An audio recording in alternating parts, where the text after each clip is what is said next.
So if I'm looking at, oops, now posterity, right? We're going to record it for posterity. So anyway, if I'm looking down, it's because my notes are down on the other screen instead of up on the top screen where I want them to be. All right, let me share. Feel free to ask questions as we go.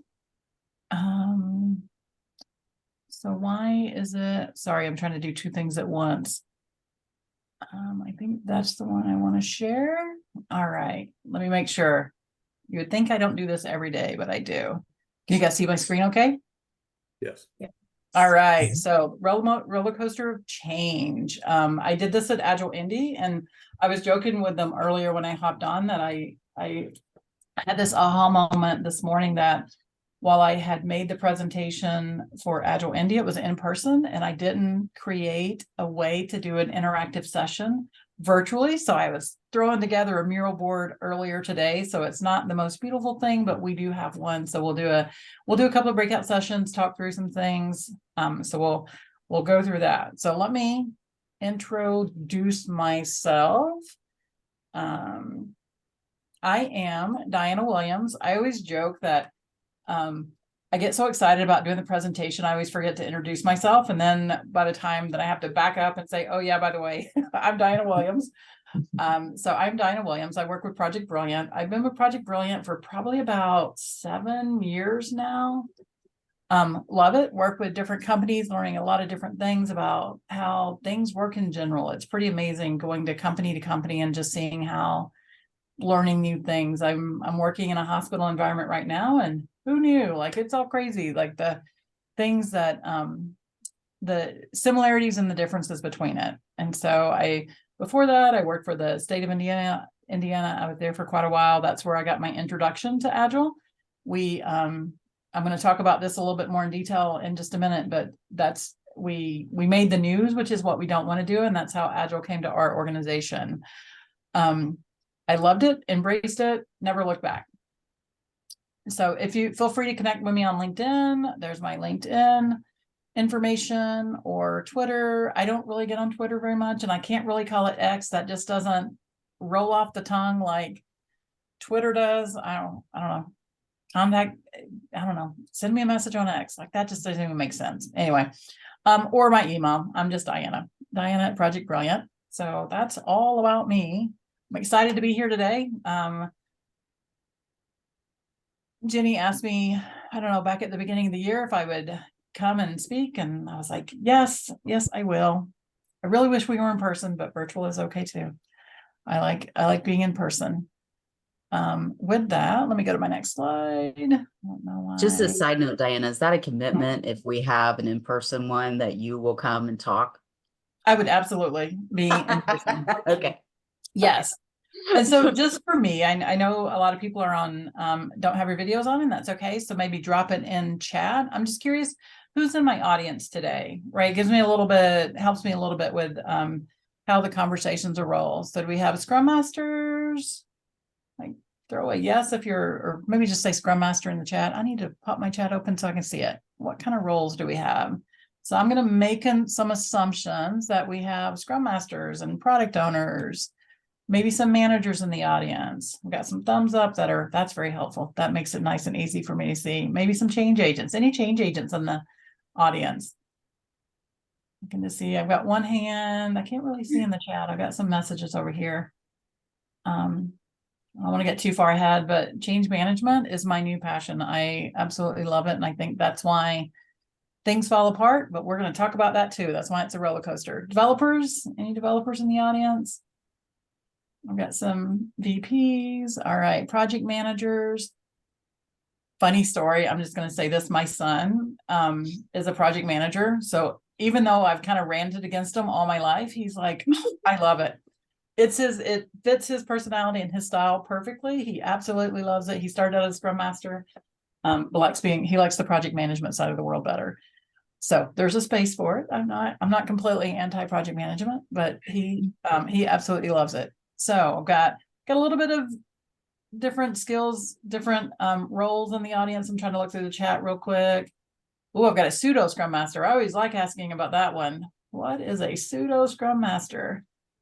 Got somebody that's familiar with Aaron. Me too. All right. So let's go ahead and move on to the next slide. And so why are people resistant to change? Right. So this is a question I have listed, and I'm going to ask a question. Are they resistant to change? Are people really? And feel free to come off of mute and make this interactive. I'm going to ask questions, and it's so much better when people respond to me. I feel like my kids, otherwise I'm talking to my kids, I'll ask them a question and they just ignore me completely. And so this is the We love to question. make other people change. Oh, say that again. We love to make other people change. Oh, we do love to make other people change, don't we? That is my job. That's why I make money, is I come in and I make people change. I don't make them change. I encourage them to change. I help them change. Uncertainty. Sorry, say that again. Uncertainty. Uncertain, yeah, uncertainty. Oh, yeah. We're gonna get that one too. That's a big one that we're gonna talk about. So for me, that's what I do, right? That's what I do all day, every day, it seems like, is I go into organizations and I help them introduce change. And studies do show that change is hard, right? And I know it's hard. I see the change that people go through on a daily basis. And for me, it's about how do we introduce that change so it's less, less scary for them. And so over time, we found better ways of managing change, better ways of making it easier. And so even though we know all of these things, it still happens that change is hard. People are still resistant to change. There's oops. There we go. I did some research as I was starting to put this presentation together back in, was it September when Agile, the conference was? I think it was in September. So I was doing some research and the number I could find was 70%. 70% of change initiatives fell, right? That's been a pretty consistent number. Like all the different websites and different pages I went to, most of them said 70, some kind of went up and some kind of went down. But for the most part, it was 70%. So 70% of change management initiatives fell due to employee resistance and management indifference, whereas 30% succeed when people are emotionally invested in the change, right? And so every time I see this number, I'm always shocked that 70% of our change initiatives fell. That seems absolutely crazy to me. The amount of money that we're spending on change initiatives and only 30% of them are actually successful. And so if we have all this information and all this data, and we know that that change is still failing, what do we need to do to flip those numbers upside down, right? How do we get it to 30% fail and 70% succeed, right? So what are we, I don't know, I guess we're still continuing to do the same old things and hope that it's a different outcome this time. That's what it feels like when I see this number. And this is something I'll say all the time. I always say words matter. So when I was looking at this slide, this picture that I came up with specifically, it came from McKinsey. They have a lot of good stuff. And there were a couple of things that pointed out to me. So when we're talking about change failing, we're talking about employee resistance. Employees are resistant to change. But when we say change succeeds, we talk about people being emotionally invested in the change. And I always talk about this when I'm working with a new client. I joke about, oops, sorry, didn't mean to go so far. Talk about words matter, right? So when we're talking about different things and how we present those things, it makes a difference. And so and maybe it's just a fluke and maybe it's just the way they worded it, but maybe there was some algorithm that said you've said employee too many times or people too many times. But when we talk about resistance, we're talking about people or employees, which makes it seem like it's an indifferent or a one-off. Where we talk about success, we're talking about peoples, we're talking about humans. Like even just the wording and how those two are phrased makes a huge difference, at least for me. Something to ponder on. It could have just been, like I said, a fluke. They ran it through an algorithm and it said, change this word, you've used it too many times. But I don't know. I wonder. It seems to resonate with me that when we talk about success, we humanize it, right? But when we talk about failure, it's like just those employees just didn't want to do couldn't do anything. And then the other part too, that I don't really draw it on this one specifically, I had a different management presentation that I did, which is management indifference. That's a whole big part of it as well, is right, like employee resistance and management indifference, and those two absolutely go hand in hand. If your management is indifferent, then your employees, they don't care. Right. So that's the question, right? How do we get people more engaged in the change? How do we get them emotionally invested in what the change is? So a couple other things. Anybody, when we talk about change or change management at work, what kind of reaction do you have? I always feel like it's such a reactive word when we come into an organization and we're starting to talk about change. When you guys hear that, or if your organization starts talking about change, what kind of reaction do you have to it?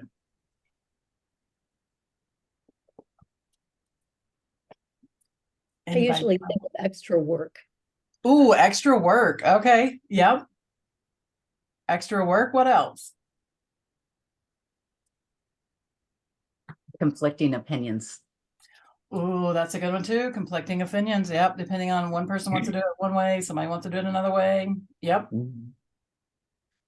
Anybody have Discussion last night, go ahead. had a discussion last night. People were talking about the having to readjust your neural pathways whenever there's a change. You make Oh, habits doing things a certain way, and now yep. you got things ingrained, and all of the work of having to reroute that process and begin new failures, new mistakes as you're trying new things. And we'll hit on that just a little bit through this presentation. That's absolutely when we get stressed, we fall into old habits, and it's easier for our brain to do it the way we've always done it versus remembering to do it this new way. Yeah.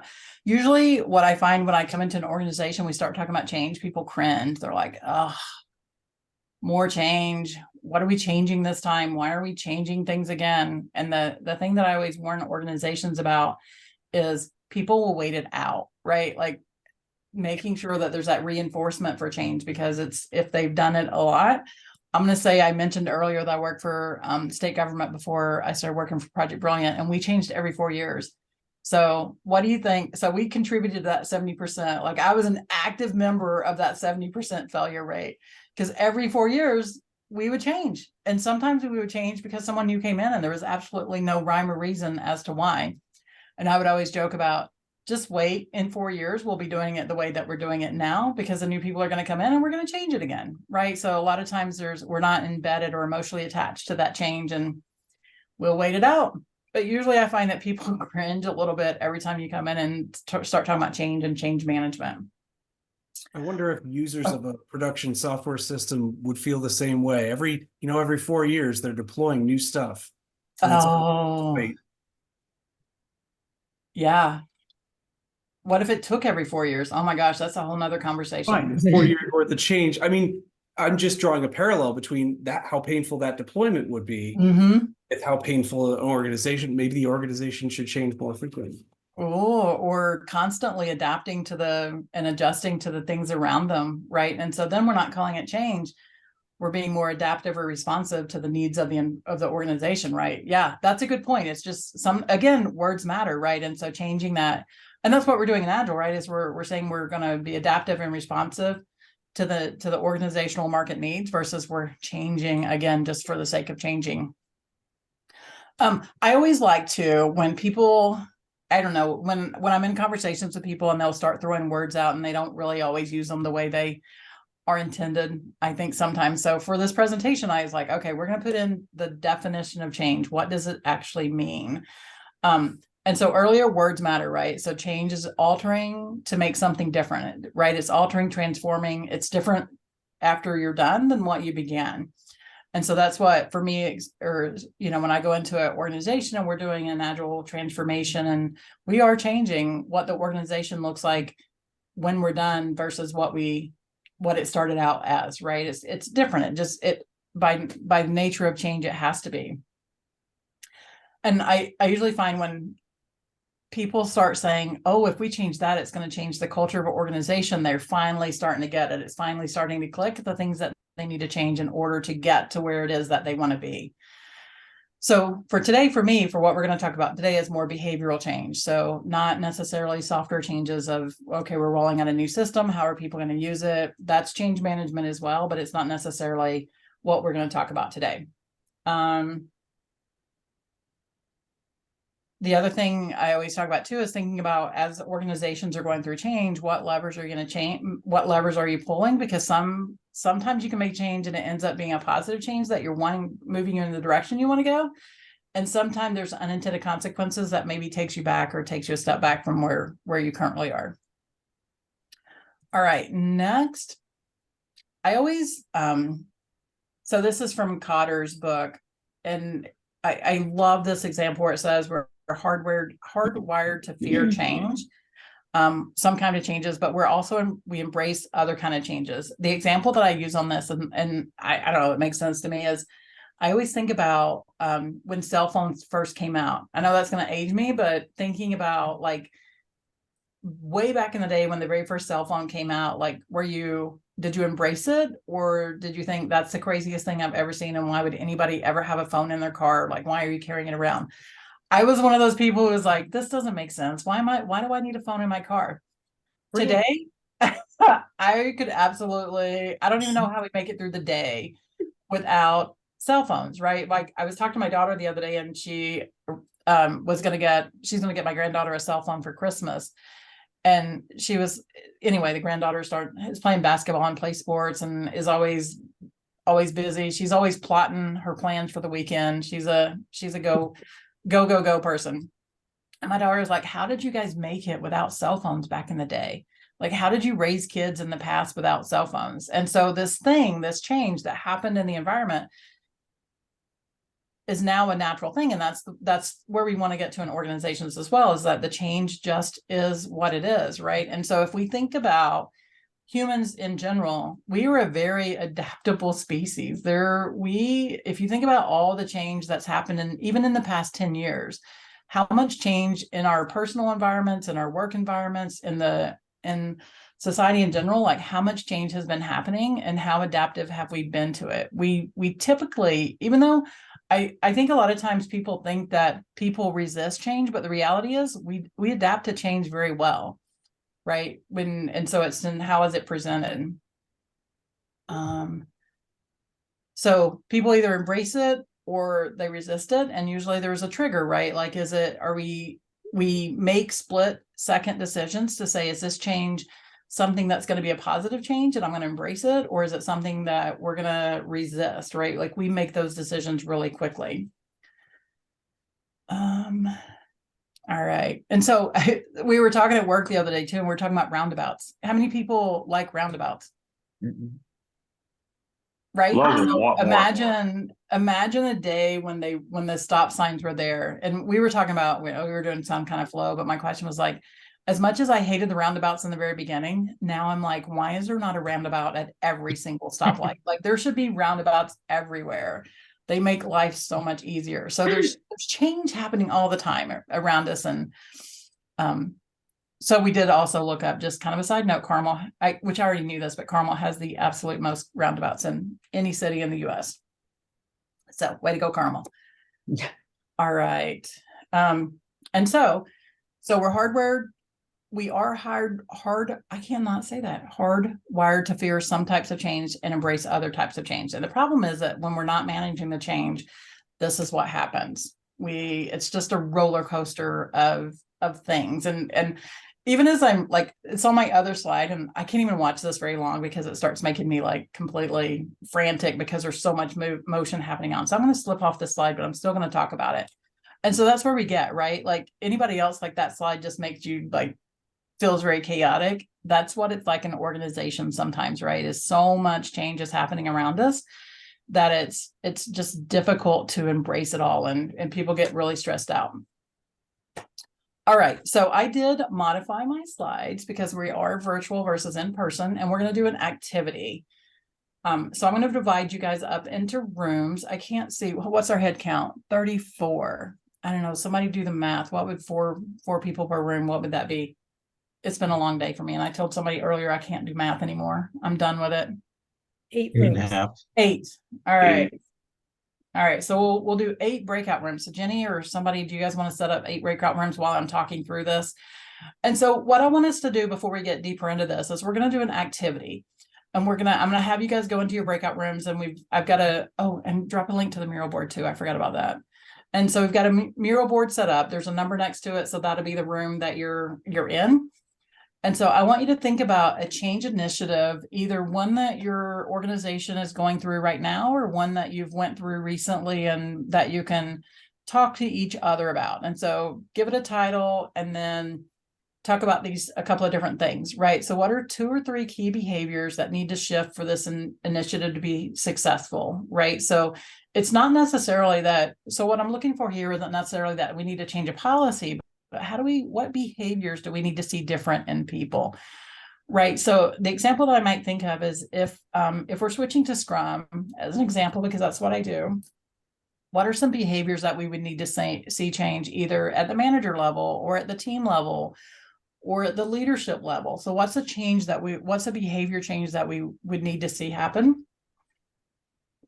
And then do you have what you need to make this change last, right? So what would you need to do to make, so it's not, we don't want to just do it for a couple of weeks or more importantly, while the coach is there. That's what I hear a lot. Like, we'll make it last while the coach is here, but then we're going to switch back to the way it was. So what do we need to do to make this change last? And then is there anything preventing you from the changing, right? So are there environmental issues? Are there lack of trust? Is there something that's preventing you from changing? And then what will you stop doing and what will you start doing? So when we're talking about behavior change, what's the behavior that we're wanting to change? So in order to achieve this, that I need to do, I might need to stop telling everyone what they should work on. And what I need to start doing is trusting my employees and helping them figure out how to solve problems on their own, right? That just as an example. And then I forget who said it earlier, but what might trigger you to return to a former behavior, right? So if there's a stressful deadline that comes out, is that going to trigger me to then go back to a behavior I had before versus this new behavior that we're trying to embrace? So I'm going to send you guys out to breakout rooms. I'm going to give you about, let's see, what time is it? 6:30. We go until what time? 7:15? 7:15. Yeah. Yes. I'm going to give you about 10 minutes. 4 people per room, about 10 minutes. That should do it. So I'll give you about 10 minutes. Hopefully you'll have time for each of you to talk through an initiative. And then maybe bring back an example. We'll talk through those and then we'll move on to the rest of it. So what's a couple of key behaviors for that initiative in order for that initiative to stick and last long term? And then anything preventing you, what do you need to stop doing? What do you need to start doing? And what are some triggers? I'm gonna have you guys talk through those in your breakout rooms. And I'm going to pause the recording. All right. Okay. He's a fan fave. So is Diane. Diane, we have 2 fan faves here. Yeah. I need to Agile Fort Wayne's kind of taken a hiatus a little bit. I need to Really get them going again. Yeah, we should poke it. Yeah, the people who volunteered to get it going again then dropped. So oh yeah. All right. They had real work. Do what? They got busy. They had real work to do. Yeah. Don't we all? Oh my gosh. But yeah, there's a couple of people that were volunteering that I need to poke that one and get it going again. All right, welcome back. You might have got a few extra minutes because we might have forgotten to set a timer. So I'm curious, anybody want to share what you guys talked about in your breakout room? What was your initiative? And then what do you need to do to make it last? And what's going to stop? What has to stop? What has to start? What's a trigger? Which fine. Actually, Marie had a pretty good change or pretty good initiative, Maria, if you don't mind if we show it. Yeah, that's fine. I'm trying to figure out how to get back to the mural board. Hold on. Yeah. Oh, there it is. Okay.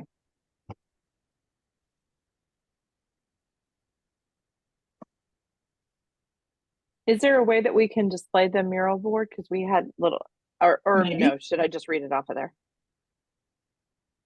Okay, there you go. Go to number 2 if you can show that. Can you guys see it? Yeah. Well, Okay. There we go. There we go. All right, so it wasn't showing properly for me there for a second. Yeah, it's number 2 right there.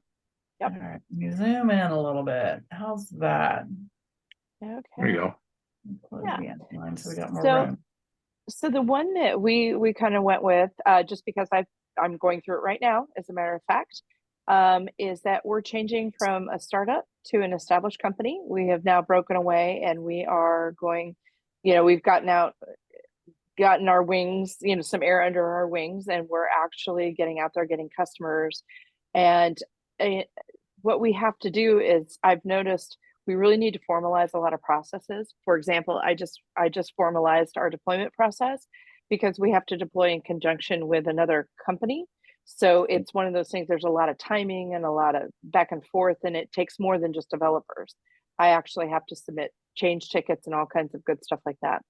But you also have to change your way of thinking, Mhm. and then communicate. I like this one too, communicate the why for the transitioning. It's something that my boss is constantly reminding us, we've got to get customers. We've got to make sure that, we can only last on this startup money for so long, and that sort of thing. I think 2 really important things that you have to do when you transition like this is that you need to document the process, and you need to set goals and milestones, and then keep revisiting those all the time. Because one of the bad things, which we're going to transition into the next sticky note, is that people get into that startup mindset, the wild, wild west mindset. Oh, we're just going to do this and try that and throw it against the wall and see if it sticks and blah, blah, blah. And, we don't care. We'll code until midnight. Just buy us some beer and pizza. You can't do that forever. It's just not going to work. And then a lot of people get used to that, and they just want to keep doing it. And also, we wrote down that it's normal resistance. You had fun. It was great. It was great. You didn't have any rules. You didn't have any guidelines. You could deploy whenever you wanted. Nobody cared. Who cares if production broke? Right? No big deal. There's nobody using it, right? So you really have to structure all that. And we didn't get through all the 5 blocks, but the big one that we have to do is just say no to sneaking in changes. Because this week I had a developer go, oh, I can get this in. I can, we're in the middle of deploying to prod. I can get this in real quick. I go, nope, nope, done. We gotta stop. We can't do this. I'll have to go in on an off cycle emergency or just with the next deploy. So that was the idea that we came up with. And it is one that I'm sure a lot of people in this room have had to struggle with. It's the startups. Lots of good things there. Yeah. Anyone else want to talk through the one that they came up with? Maybe one more before we move on. 3 looks good, but it's my opinion. Number 3? Oh, that's the one right below it. Okay. Yeah. Who was number 3? Well, that was us, and we spent a lot of our time figuring out this wonderful piece of technology because there were 3 people in a room that had never used it before. But wow. I'll say that I'll feel very accomplished that we were able to pull together and do some team building and be successful. So nice. Yes. So we just try to take something that was very generic and say that, and excuse my typos because we couldn't see it as well. But now that it's all blown up, I'm like, oh, there's a typo. So we're going to take something that says we're going to do a new system development and implementation. And so some of the behaviors that we needed to shift from was unlearning the way that someone is doing something now to be able to embrace and learn the new technology. And then another behavior is to really understand why the change is being made, both from an internal user perspective and an external customer perspective. So oftentimes the why of the project is multifaceted, so make sure you're looking at all of those whys. And then we were laughing about the is there anything that's preventing you, or what you don't have that you might need, is to say, well, some things just aren't quite that as intuitive as someone might think, like mural. And we didn't have the training that we needed to do this. So it was okay. We figured it out. But, you know, definitely, and we talked about training throughout, not just change, like, especially from a user perspective, not waiting till a system is fully developed and implemented to do training, but to do training along the way, because developers can learn a lot from the users as you're doing training and hear the types of questions that they have. And then things that you would stop doing is stop doing the things, you know, inefficiently. Don't keep thinking, well, I'm going to go back to my old ways. Nobody will really know I'm not using this the right way. You need to not do that and really use the new technology. But then returning to the former behavior would be if the technology is not working as intended, or there's kind of bugs that people haven't figured out yet, it might be frustrating for the users. So you want to kind of just revert to your old ways. Those are two really good examples and two completely different things, but there's still some basic human behaviors that are tied up into both of those, right? Like one changing, this is the way I've always done it, right? Why do I have to change to a new way of doing it? And then even switching from a startup to a more formalized company, like, well, there's a lot of behaviors that happening there, and some of it's going from lots of autonomy to less autonomy, and now there's more rigor, and there's rigor because there needs to be rigor, but understanding what that rigor is. All right, well, let's move on. And so both of those are really good examples, and there's things that we want people to change or to do differently, right? So if it's implementing a new system, maybe they have, you know, they have an old way of working and we want them to work in a new way. Or in the example of switching from a startup to a more established company, even how we get things to production. You can't just sling code into production anymore when you've got lots of users on the systems, and now there's processes that are in place and we want them to follow those processes. And so how do we get people and how do we get them to buy into it? I think I heard that a couple of times too, is understanding why is this change that we're doing important, and why do we need these behavioral changes that we need. And so I think I also heard a natural resistance, right? Like it's not that they're resisting specifically, it's that there's always some natural pushback to it. And so let me get back over here to my screen so I can go to the next slide. And so the thing I want to talk about now is the SCARF model. I don't know, you might be familiar with it, David Rock's SCARF model. I forget the name of the book. I'll tell you in just a minute. It's at the end of the slide. This is one that I use a lot. When I go into organizations and I'm talking with leaders and managers and they're getting frustrated why people are resistant to the change. This is a good thing, that things that we're changing, let's say going from a startup to a more established organization, there's reasons why that's a good thing. More income, more revenue, more, like there's reasons to do it, but why is the employee, they're not buying into it? And so David Rock talks about, excuse me, there's 5 social domains that usually trigger people either towards something or away from something. And so I mentioned earlier that we usually make decisions pretty rapidly of whether this is something that we see as a threat and it's something that we're going to steer away from, or is it something that we see as a reward and it's something that we're going to go to. And so in the SCARF model, we talk about how do we take this thing that they, and as one of our employees might see as a threat, and change it to a reward, right? And so we talk about 4 different things: status, uncertainty, autonomy, relatedness, and fairness. And the one that I heard maybe in you can't just throw code into production anytime you want. There's some autonomy there that they may feel like they're losing some autonomy versus gaining it.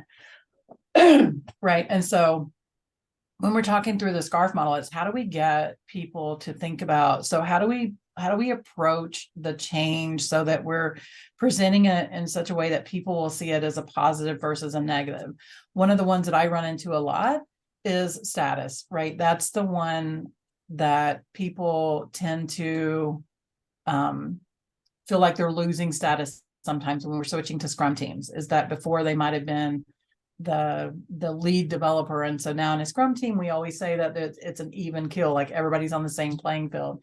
And so they may feel like they're losing their status because they're not the team lead anymore. And so how do we present it in such a way that it doesn't feel like a loss? It feels like they're gaining something out of it. And so I didn't go to the next slide. And so moving on to the next slide after I didn't realize I hadn't advanced forward it. Right. So he talks about the 5 areas: status, certainty, autonomy, relatedness, and fairness. So are we moving towards it or are we moving away from it?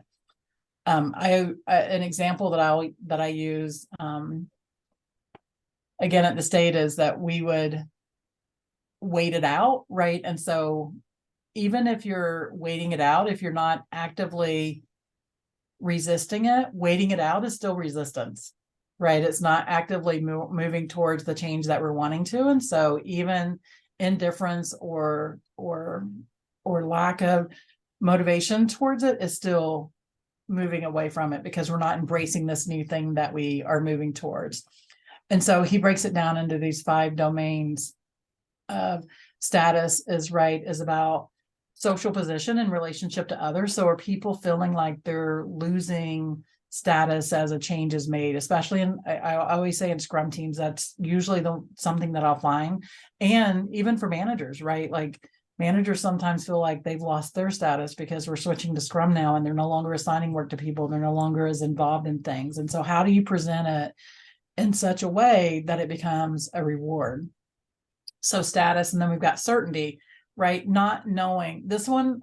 So I would joke about certainty. This is the one that this is a trigger for my son, is he likes to know what's happening and when it's happening. And so if we introduce something new and he doesn't know what the timeline's going to look like, he gets all that stresses him out significantly. And so certainty, being able to know what's coming next. Client I have right now is going through an org change and they're going through a merger. So there's 2 companies coming together and people are stressing out and they don't know what it's going to look like tomorrow. And so even though everyone keeps saying that here's what's happening, they aren't necessarily helping the ones who are unsure about what the future looks like. Am I going to have a job? Like that's the main concern that they're worried about. And so they're making sure that they're messaging the change in such a way that job security, not role security. So you'll have a job, you may have a different job than what you have today. Right. And so making sure that they're presenting it in such a way. So status, certainty, autonomy, right? Sense of control of our destiny. That might be the developers can't throw code into production anytime they want. Some might perceive that as a lack of autonomy. And so how do we spin that in a different way so it's more of a reward? Relatedness. I had a friend that this one this is about the especially when you're switching up groups of individuals in an organization and building new Scrum teams, is it new people that they've never worked with before? Do they feel like they belong with that group? Is it a completely different group of people? Do they feel like they're being excluded from that group? So relatedness gets into sometimes social isolation, feeling disconnected from other people. And then the last one is fairness. Is that one? I had a friend who this was his trigger. If he felt like something was unfair to the employees in general, this is the one he would go to bat for every single time, and that one would really fire him up. So are we treating people the same? Are we providing the same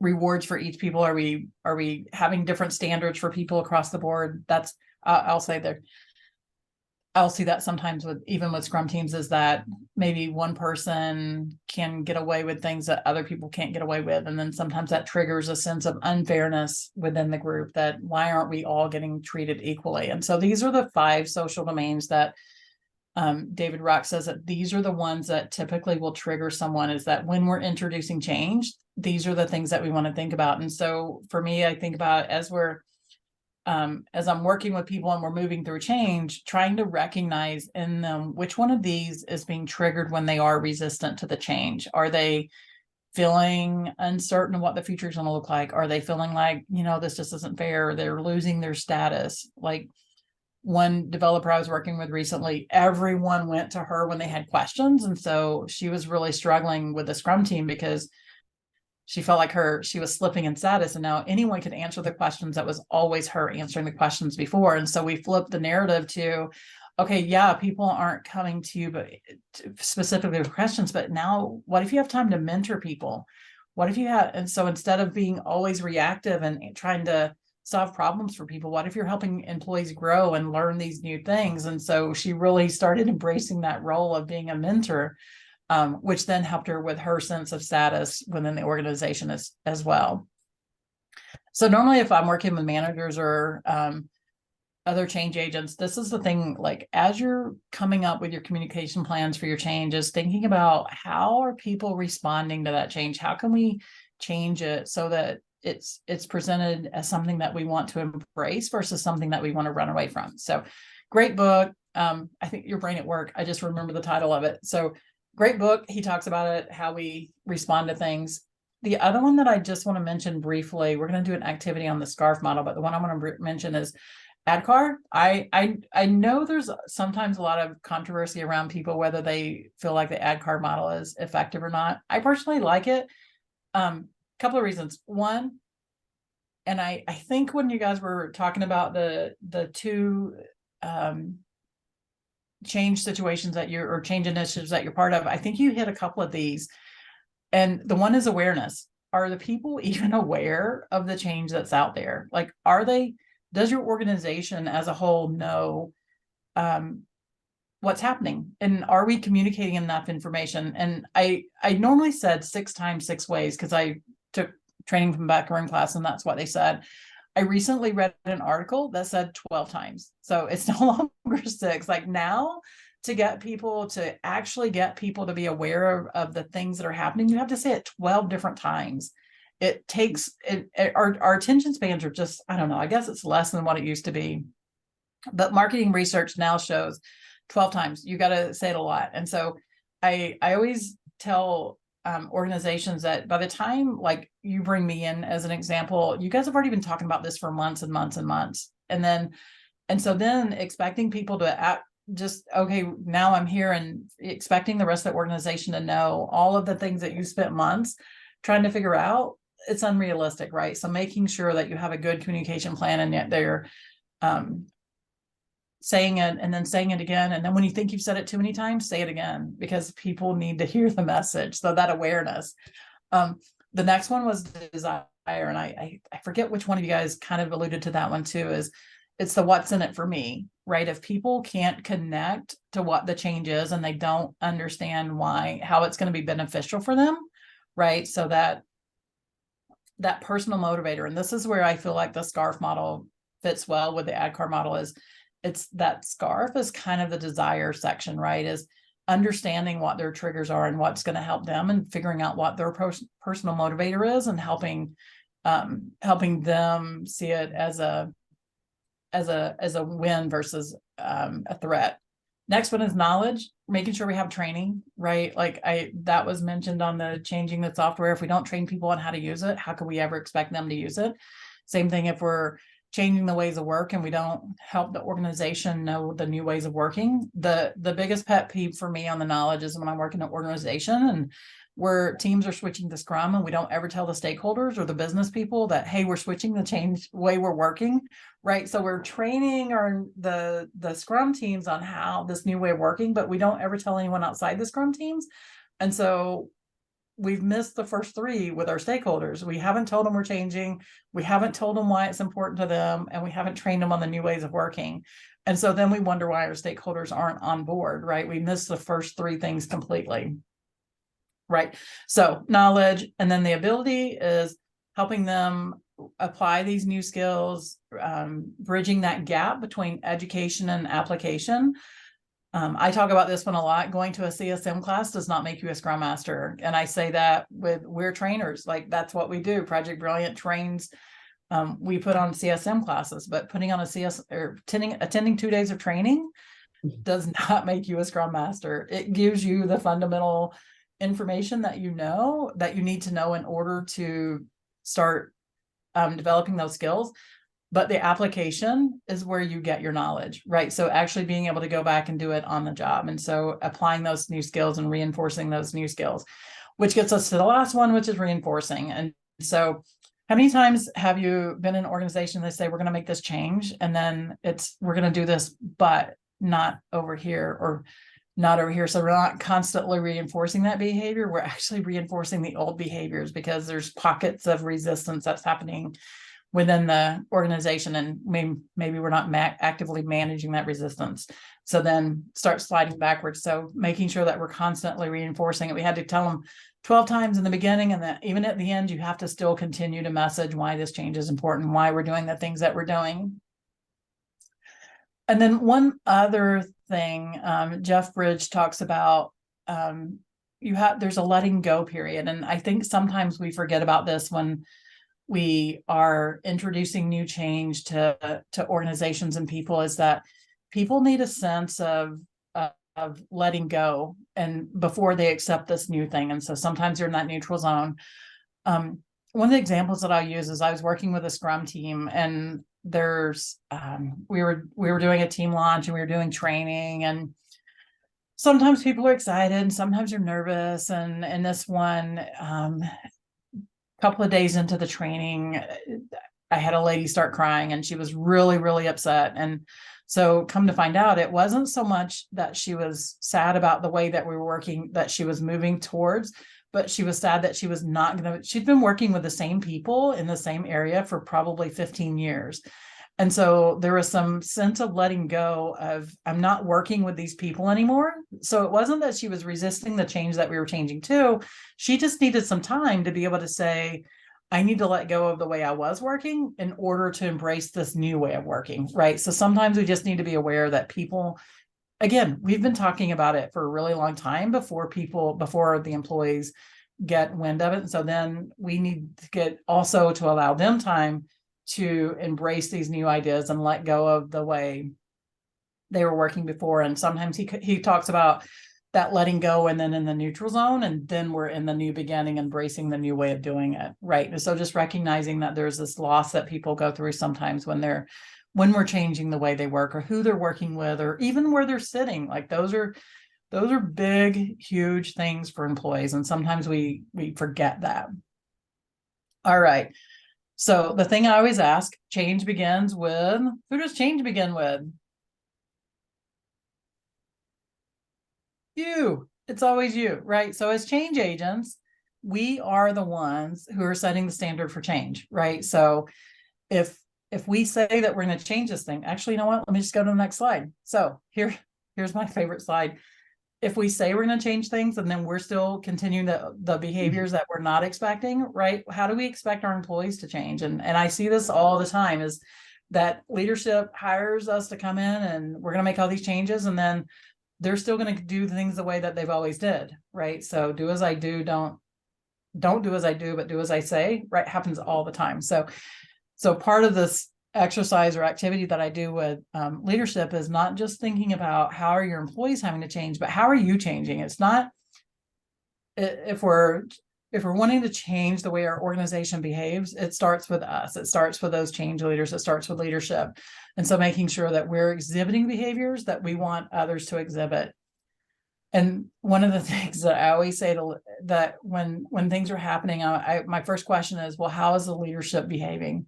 Because usually the employee behavior is a reflection of the leadership behavior. So if there's discord at the team level, let's go up a level and see what it looks like at the leadership level, and then, or the manager level, and then up a level, and then up a level. And pretty soon you might get to the one that's really causing the problem, and it's a domino effect, right? All right, next I have another activity. So I'm going to take a poll because I'm noticing the time, and we're at 7:15, and I think we're done at 7:30. This is probably about a 10-minute activity, which is going to push us. Do you guys want to do this, or do you want to skip this one? And so this is a scarf model. I can talk you through it, or do you guys want to take a few minutes and go do it? Any preference? Can you raise your hands? Oh, my dog said yes. Yeah, maybe talk through it.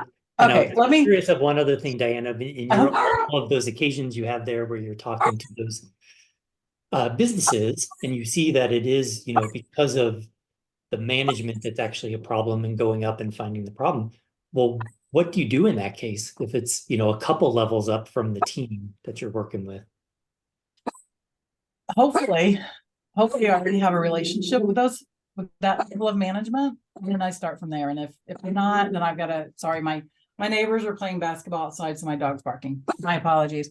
So usually I figure out the best way of getting to that person and having those conversations. And maybe it's a group activity sometimes about, okay, you've brought us in and we're trying to make this change. Let's talk about what we want the future state to look like. And maybe go through these exact activities with the leadership level as well. Because we do want to talk about, maybe they're not all on board. Maybe there's a disconnect and they all are thinking they're moving in different directions, right? Usually there's something that's happening even at that level that's, that maybe they're working against each other versus with each other because they didn't really lay out in the beginning why is this change so important. And so usually I'll try to work at the level that's having the problem. And sometimes I can't. Sometimes I got to start at the bottom and work my way up. It varies with company to company, I would say. So I will walk through this activity that we're not really going to have time to do. And this one is thinking about, so maybe picking.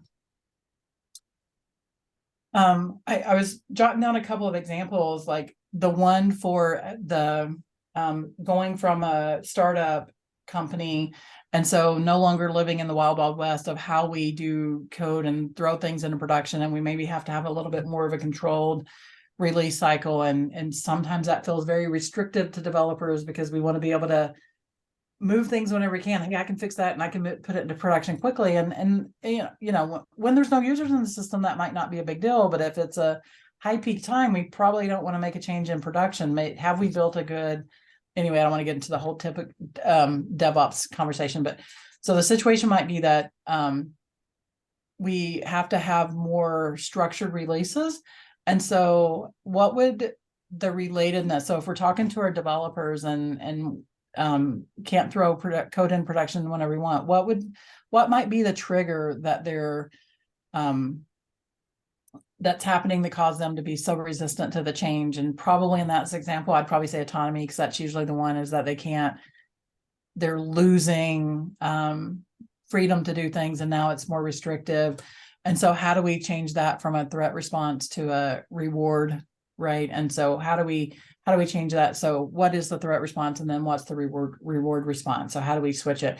The example that I actually have on here was one that I was using a couple of years ago when I was working with a client, way before remote work ever happened. I was working with a client, and it was a global company, and so they're based here in Indianapolis. And so I was doing some presentations here in Indy, but then I was doing some presentations with their satellite offices as well. And so when I was doing the presentations for the satellite office, I was on a video with no cameras. And so the whole time I was on video and I was talking to a black screen. So no reactions. I couldn't see whether it was sinking in with people, whether it was not. I couldn't see their faces. I couldn't see the reactions. I couldn't tell if they were laughing at my jokes or if I was just coming across completely flat. And so the SCARF model was relatedness, because I couldn't tell. Like I couldn't tell if they were relating to me, if they weren't. And so my trigger response was lack of engagement and not knowing how I was being perceived. And so my reward was asking them to turn their cameras on. So that was my next thing. I was like, hey, I know that, you guys are wherever, but could you turn your camera on? And so sharing my concern with them about how it was impacting me and asking them to turn their cameras on. And so next session, we all had our cameras on, which made it so much better for me. Hopefully it was okay for them too, but being able to share and say, this is the trigger, like it was making me really uncomfortable to talk to a blank screen, which doesn't seem like that big of a deal, but it kind of is when you're trying to get learning material across. And so then having them turn on their cameras, help ease some of that relatedness. So then I could tell, and like, even with everyone that has their camera on today, I can kind of see when you're laughing at my jokes and when you're not, or, so that was an example that I use. And so this is one of the things I was telling Jenny and crew is that I'll send these documents out after the presentation. And so not only do I have this one, but I also have another material that I'm going to send out. Is Scrum.org has already been super nice and created the SCARF model chart and put that how it relates to Scrum as well. And so there's a connection between SCARF and Scrum, and I'll send that document out too. So even though if we're not going to go through and do this one, thinking about the change initiatives that you had talked about in your breakout room, any of these SCARF examples ringing a bell or kind of sinking in with the change initiatives that you're talking about, the behaviors that you're wanting to see as part of the change initiative? Anybody want to share anything? Well, I know that Jenny did a good job of modeling something she asked all of us to do. She changed her name on the screen after making sure we were all there. She modeled it. So that seems Sorry, that really probably simple, right? distracted, But it's a good example of even something as small as that. If we're gonna ask our employees to do something and we don't do it, there's like it could trigger that sense of fairness as well. Why do I have to do it if they're not doing it? They're the ones wanting me to do it. So yeah, it really does land. Any other ones? Any other ones that anybody I wants to can give a good example of the modeling behavior issue. Mhm. A number of years ago, the association I worked for, the executive director was enamored with that image from World War II of women working in the workplace, the Rosie Riveter kind of image. Yep. Okay. Oh, he really liked this, and he had someone who worked for me have a whole bunch of shirts made up for the entire staff. Okay, with Rosie Riveter on the back of the shirt. We were all going to wear these to the association-wide party. Okay, and we were going on a cruise ship. Okay, for a day. All right, everyone was going to wear those. All right. That morning, I'm walking down Michigan Avenue in Chicago, and evidently there's two girls are behind me looking at the image of Rosie the Riveter and making fun of it. Okay. The executive director was behind them looking at that. Okay. He tells us this at an all-staff meeting before the cruise. Okay. And then at the cruise, he doesn't show up with the shirt that he had everyone else wear. Hmm. Ooh, a couple of things happening there. Yeah. What was his first trigger? Well, I think it was he saw that people were mocking it. Okay. Yeah. And he didn't want to be So mocked relatedness. himself. The relatedness. Yeah. And then he was afraid it was going to happen to him. Yeah, so that was his trigger. What was the employee's trigger? Two are happening in that scenario. I guess I'm missing that. I'm not getting it. Go ahead. Fairness, maybe, or Fairness, right? Could be fairness of, well, he told us to wear these shirts and now he's not wearing the shirt, right? Like, so it's modeling that behavior. So now people might not be like more focused on the fact that he's not wearing the shirt when he told everyone else to wear the shirt. Yeah. And say the next time something minor like that comes along, yep. where the executive director sort of asks everyone to do that, and there might be not as much into it, thinking, well, is he going to do it? Right. Why should I do it if he's not going to do it? Yeah. Right. So that's a threat response versus a reward response. Yep. Yeah. Yeah. Those are some good examples. All right. Let me move on so that we can wrap up. So same old thinking gets you the same old results, right? So if we continue to do things the way that we've always done them, expect to get the same behaviors, right? So the example, I always talk about team accountability. Everybody wants teams to have accountability, but every time you tell them, no, don't do that when they're going to do something, you've just completely annihilated all the team accountability because you just told them not to do something, right? I'm going through some of that right now. I have a team that has a retrospective item that they're wanting to do. And then the manager told them, well, don't do that. That's silly. Why would you do that? So, right. I saw that look on your face. So yay. So we had to have a conversation about that. So doing the same old thing gets you the same old results. And that's what you should expect. So then old habits, right? So it's so easy. I think someone mentioned that earlier too, is it's so easy, especially when there's stressors that are being introduced into your system. anytime there's stressors, it makes it really easy for us to fall into old habits, right? Versus change. And so if we're focusing our behaviors on the new way of working or thinking, then it helps our employees focus the same way, right? McKinsey stated that 30% was achieved when people were emotionally engaged in the change. And so it's how can we bring that number up? How can we help organizations or individuals be more successful and embrace the change ideas? Right.